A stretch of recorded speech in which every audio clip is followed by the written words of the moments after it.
Hello guys, welcome to Unicorn Princess Tarot. So this is my reading for Libra dealing with Aquarius. So kung ang kakonect mo ngayon ay Aquarius, this is the reading for you. Pero paalala lang, this is for everyone.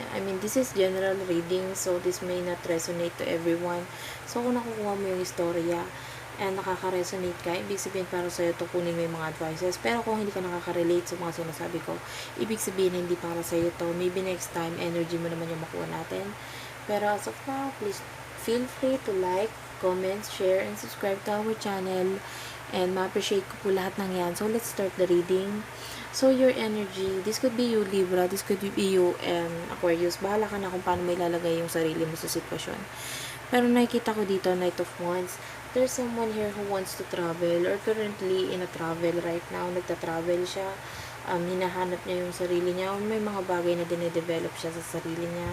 And it's like, umaalis siya sa'yo or lumalayo siya. That's what I can feel here, okay? Nasa malayo itong taong to. Kasi to follow her dreams or his dreams. Or currently, basta may mga bagay na inaayos pa siya sa sarili niya. And with the Ace of Wands, I can see you as someone who is feeling lonely para as of now. Parang, kasi maybe your person, nung nawala siya, medyo nawala yung, maraming nawala sa'yo or yung feelings mo, medyo nasasaktan ka kasi yung person mo medyo malayo as of this moment na parang, ang layo niya sa akin, medyo nahihirapan ka ngayon. Pero there's growth. Mas mag-grow ka sa sarili mo, yun ang nakikita ko. Kasi malayo yung person mo, so this is your time for yourself.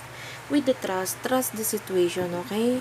Trust the situation. Alam mo itong pangyayaring to, trust, followed by have faith, oh. So, nauna yung trust, and then lumabas na next card is have faith. Sabi dito, magtiwala ka lang, mag-ano ka lang, huwag ka mawala ng pag-asa. Okay? Kasi pwedeng yung paglayo na to, maganda naman na patutunguhan sa hinaharap. Speak the language of love. Kahit malayo yung person mo or kahit magkalayo kayo, huwag ka magsalita ng mga hindi magaganda or mag-isip ng hindi magaganda towards sa kanya. With the chemistry, there's a strong magnetic attraction here. Pareho lang kayo na nararamdaman. You both are missing each other. You both are like longing for each other. Pero there's a lot of chemistry here, okay? Mahal nyo ang isa't isa na kahit magkalayo kayo, there's love there. There's a lot of attraction. Kaya huwag kang mangamba. With the Seven of Cups, maybe your person is nire-reach niya yung dreams niya or yung mga goals niya sa buhay, kaya currently talaga umaalis siya sa sitwasyon or lumalayo siya. Pero what I can see here with the Seven of Cups, there's someone here who is feeling wounded or pagka natutulog or pag during night, medyo feeling niya lonely siya, medyo feeling niya alone siya. Or for some of you, iniisip na may ka-third party relationship itong person ito. Medyo nag-iisip ng hindi maganda. Nandun na yung time na during night time, isip siya ng isip. With the Seven of Pentacles, huwag ka masyadong magmadali. It says here, medyo magiging mabagal lang itong procedure or yung process ng inyong relationship. Pero what I can see here is that maganda yung sinasabi sa huli with the Ten of Cups. Kasi Seven of Pentacles, medyo mabagal lang talaga siya. And with regards to money, ganun din. Medyo mabagal lang din yung pagdating ng pera. Pero at the end, magiging maganda siya sa huli. There's a lot of love, pagdating ng... at the end, there's a lot of love. With the Four of Swords, someone here is leaving the situation. Or, yun nga, pwedeng aalis lang nitong person mo. It is for him to follow his dreams or her dreams. Or may mga bagay na talaga kailangan niyang gawin para sa inyo or para sa mga pangarap niya. Okay. With the Nine of Cups, concentrated siya. Pwedeng ito ay nasa dagat or medyo malayo talaga yung pupuntahan ng person mo or talagang malaki yung distance yung dalawa. Kasi yung person mo is currently malayo pa yung tingin eh. And also you, parang tinitignan mo yung mga achievements mo sa buhay mo or yung mga bagay na nagagawa mo na, mga ganyan, yung mga na-concentrated ka sa mga I feel like some of you are teachers or yun. May kinalaman sa pagtuturo. But with the Death and High Priestess, let's see.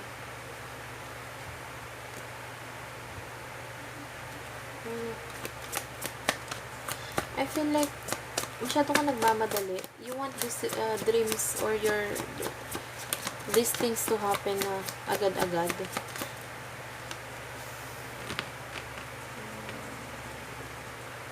Pero medyo matagal pa to. Medyo mahirap pa to. Yung relasyon nyo, marami pang mangyayari. Okay? With the Death here, some of you, I would like to clarify.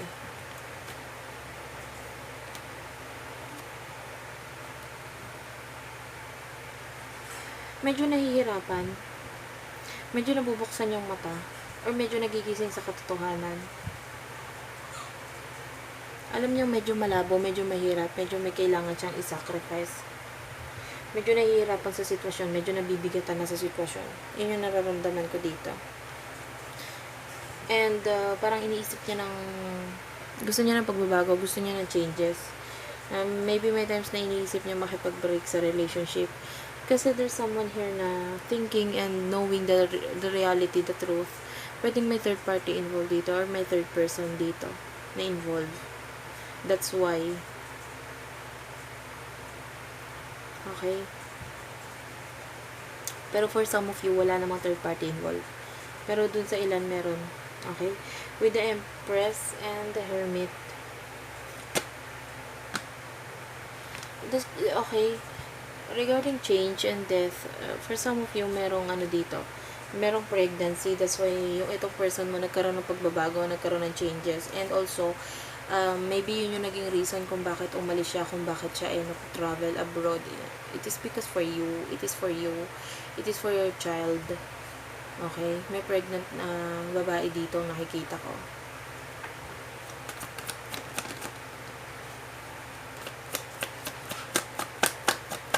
That's with the 8 of Wands.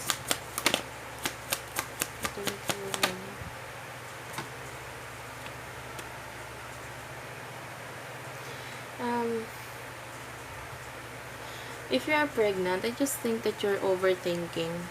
Nag-overthink ka lang sa mga bagay.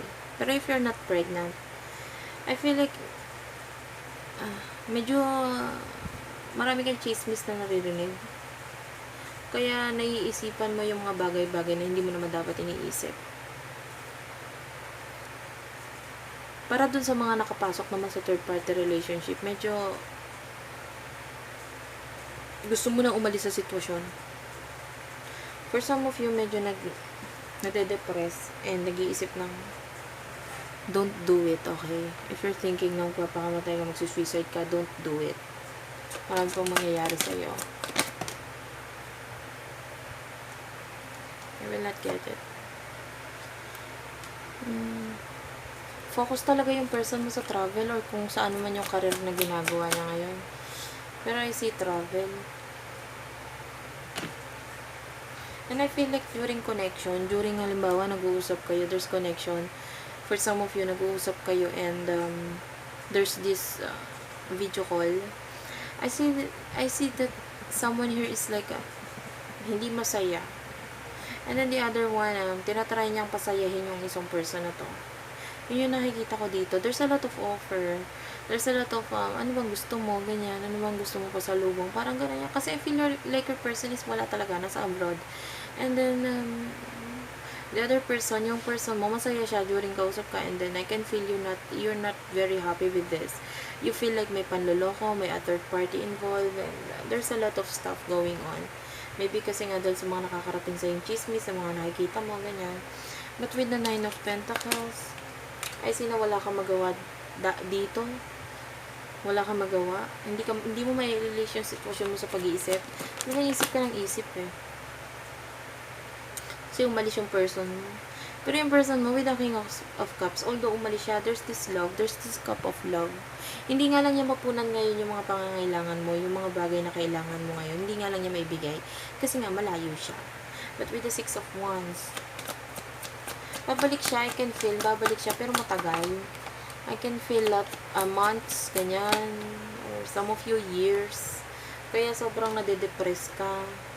May times gusto mo nang umalis, or sundan siya, for some of you. Pero, for some of you, parang gusto mo na makipag-break. Kasi, parang wala naman patutunguhan. Then, medyo ang tagal pa talaga nitong person na to. Ay, maraming kang pangailangan. Tsaka, nag-overthink ka. With the King of Pentacles, I see someone here na thinking and holding this relationship.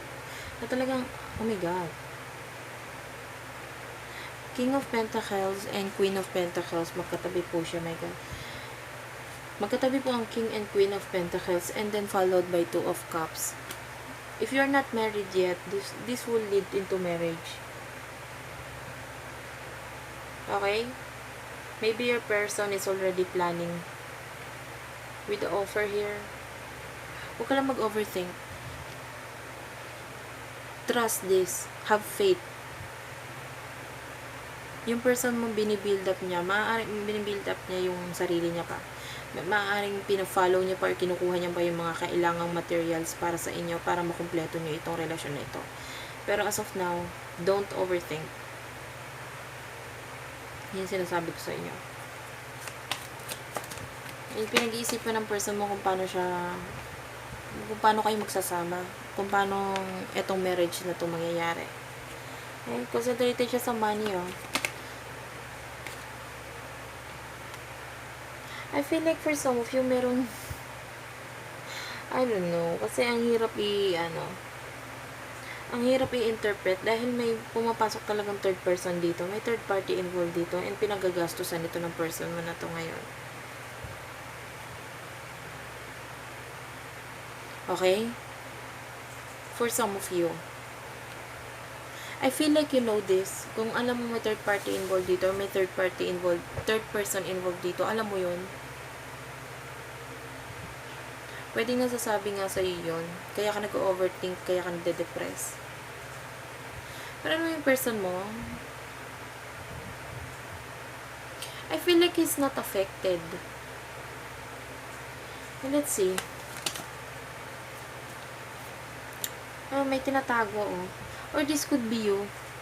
Kaya mo gustong umalis sa sitwasyon dahil may gusto kang pupuntahan na iba. Or may gusto kang may third person involved. See what I can say to your person, wala akong negative energy na nakukuha sa kanya. Lahat ng negative energy nakukuha ko sa'yo. Nakukuha ko yung pag-iisip mo, yung pag gusto mong umalis sa sitwasyon. Pwedeng nag-overthink, ganyan. May tinatago. For some of you, wala naman talagang third party. Talaga lang nag-overthink ka. Kaya lang ako nalilito kasi nag-overthink ka. Lumalabas dito yung mga nilalaman ng utak mo. Nag-overthink ka. Ito yung lumalabas na nakikita mo may karelasyon, ganito, ganyan. Ginagastusan niya yung babae niya, ganyan. Pero hindi. Kung halimbawa hindi niya nagbibigay lahat ng pera niya, yung sapat na pera niya para sa'yo, ay dahil yung may pinag-iipunan siya. Dahil yung para sa future yung dalawa. Okay? Oh, with the Knight of Pentacles, maaaring yung sahod niya hindi niya binibigay ng buo sa'yo. Nawakan niya lang. Kasi nga, may plano siyang ibigay sa'yo eh. May plano siyang i-offer sa'yo at pinag-iipunan niya yun. If this is material things, may pinag-iipunan siya para ibigay sa'yo. Eh, huwag ka mag-overthink. With the Two of Swords.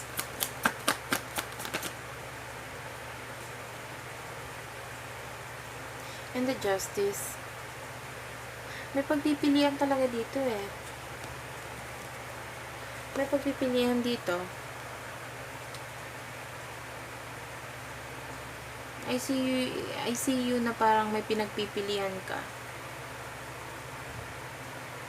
Reality or your imagination or I don't know.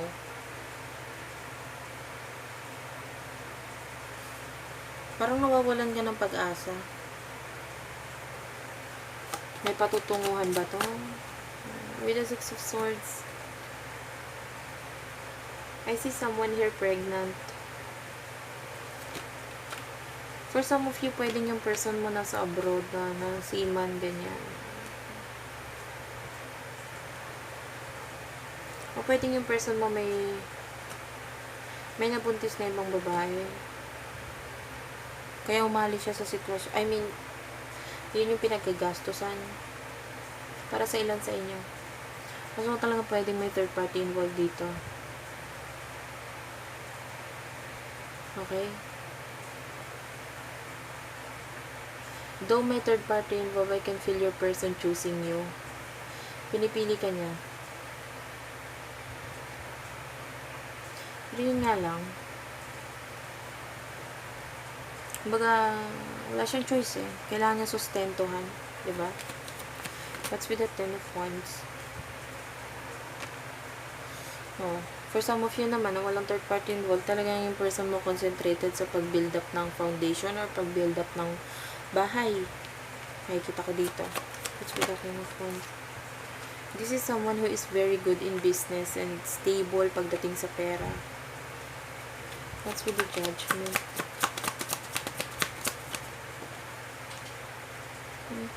Bakit ba lagi may choices? I'm sorry. May pinagpipilian. May pinulot ko yung nalhulog na card. Ayan o, Two of Pentacles. May pinagpipilian dito. With the Judgment and Two of Pentacles. Pareho namang secured sa pera eh. For some of you, this could be a yes or no. Kasi nga, pwedeng yung person mo yung pinag-iipunan niya and tungkol sa marriage nyo or tungkol sa kasal ninyo. Okay, for some of you kasi, itong person mo kaya wala, kaya umalis, eh dahil para sa inyo ito. Ang dami ko nakukuha ng ano, no? For this is for Libra and Aquarius. Ang daming nakukuha na dito, energy. So, with the Three of Wands, Seven of Pentacles, and Queen of Cups. Hindi makalis yung person mo sa sitwasyon or kung nasan siya ngayon.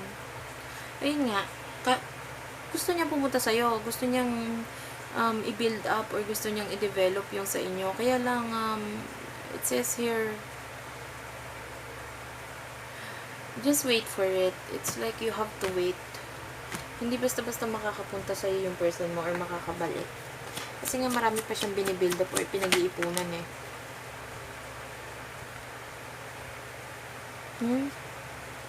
No? Marami siyang pinag-iipunan. With the Four of Pentacles. Alam mo kung anong pinag-iipunan niya? Para dun sa mga walang marriage oh. Medyo nagiging greedy siya pagdating sa pera ngayon or medyo tinatago niya to eh. Hindi niya pa sinasabi sa'yo.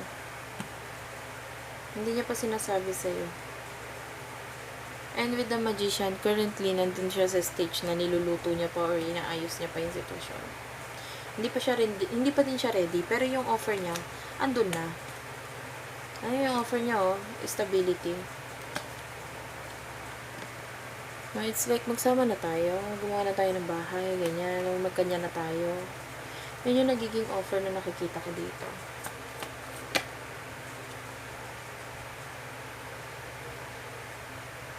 Okay?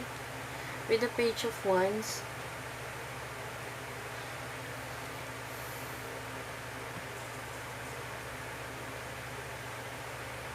I can see someone here leaving a home. Pwedeng matagal na kayo nagsasama nitong person na to, kaya lang, nasa ano kayo, nasa family, kumbaga, nakikitira kayo. And I can see someone here leaving that home. So, pwedeng yun nga, bubuo kayo ng sarili nyong bahay. With the Page of Wands, and Ace of Cups. Medyo immature pa yung isa sa inyo eh. Pero though, kahit immature pa, andun yung pagmamahal, andun yung love, andun yung love, okay? Kahit immature.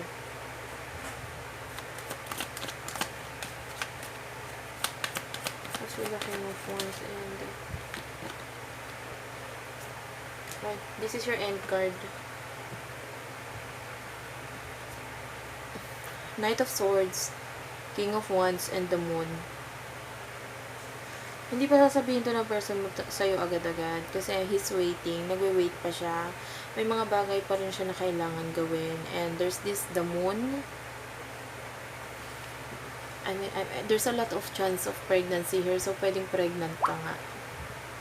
Okay? Yan ang nakikita ko dito. And there's someone here waiting. Pwedeng ikaw, waiting ka sa pag-uwi niya or pagdating niya.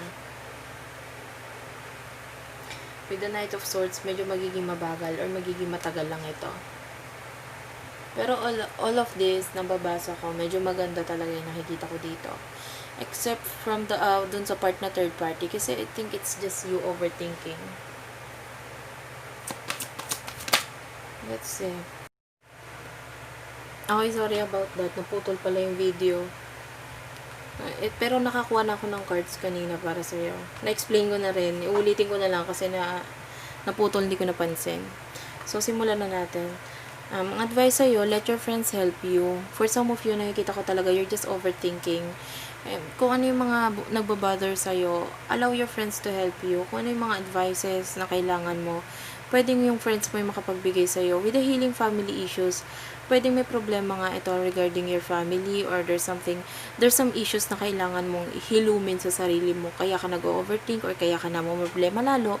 Kasi nagfo-focus ka doon sa mga bagay na yon. And it says here, let your friends help you, okay? Huwag ka masyadong magpa-overthink. Make the effort. If you're thinking about separation, I see separation here. So maybe this could be currently kasi separated nga kayo sa, let's say magkahiwalay kayo sa lugar, magkahiwalay kayo sa distance, okay? And make the effort. Kailangan mo nung gumawa ng effort. Okay, hindi wag mo hintayin yung person mo kasi medyo busy siya, ganyan, pwedeng may times na ganun. Pero para mag-work itong relationship niyo, you also have to make the effort. With the I love you, this person loves you. You just have to trust that, trust and have faith. Maybe yung person mo nga ngayon, currently in a situation na pinag-iipunan niya yung para sa inyo, kaya medyo busy-busyhan siya. Ask for help, just pray. Just pray. May mga bagay lang talaga na kailangan i-healing mo at ipag-pray mo. And with receive with love and appreciation, whatever this is you're going through, it says here parang think about love and just appreciate the moment. Yung i-appreciate mo yung mga bagay na pinagdaanan mo rather than thinking about the past or thinking about the issues. Look to your inner strength. You know you're better than that. Kung ano man yung problema mo, kaya mong solusyonan lahat yan. Malakas ka may kaya mo yan. Okay? Huwag kang mag-focus sa mga bagay na kinakain ka na paunti-unti or yung utak mo. Slow down. Huwag kang magpadalos-dalos. If you're thinking separation or you would like to separate with your person, kung nagdi-decision ka na makipaghiwalay, slow down. Huwag kang magpadalos-dalos. Pause and allow things to unfold. Hayaan mo lang yung sitwasyon. Okay. So, that's it for now. Thank you for watching, Libra and Aquarius. I hope naka-resonate kayo. Please do like, subscribe to our channel, and feel free to comment. And, ayun na po. I love you all.